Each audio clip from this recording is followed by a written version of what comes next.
বেহৰবাৰী outpost আৰু মোহন অৰ্থাৎ দীপজ্যোতি কেওট। মোহন অবিহনে বেহৰবাৰী আউটপোষ্ট আধৰুৱা।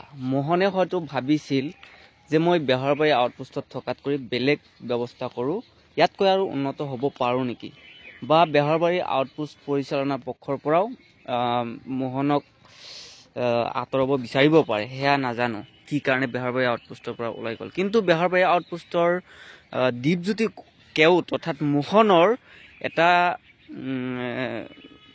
হেৰি দেখা পালোঁ, ইণ্টাৰভিউ দেখা পালোঁ যোৱাকালি।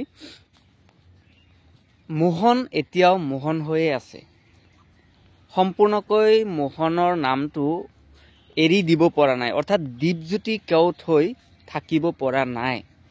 মোহন হয়তো বেহৰবাৰী আউটপোষ্টত আকৌ উভতি আহিব।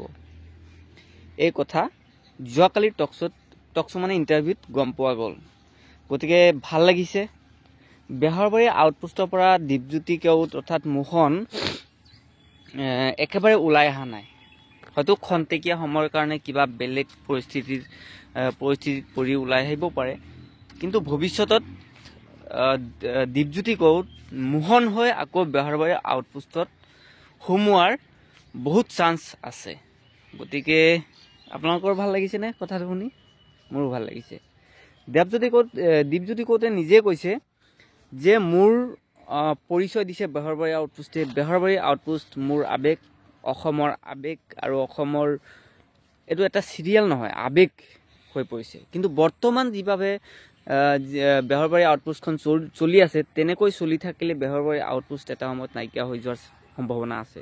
গতিকে ইয়াক উন্নত পৰ্যায়লৈ আনিব লাগিব, আৰু দীপজ্যোতি কেওট অৰ্থাৎ মোহন যে বেহৰবাৰী আউটপোষ্টত আকৌ ঘূৰি আহিব, ইয়াৰ পূৰ্ণ সম্ভাৱনা মই এই বক্তব্যটোত, মোহনৰ যোৱাকালি বক্তব্যটোত মই পাইছোঁ।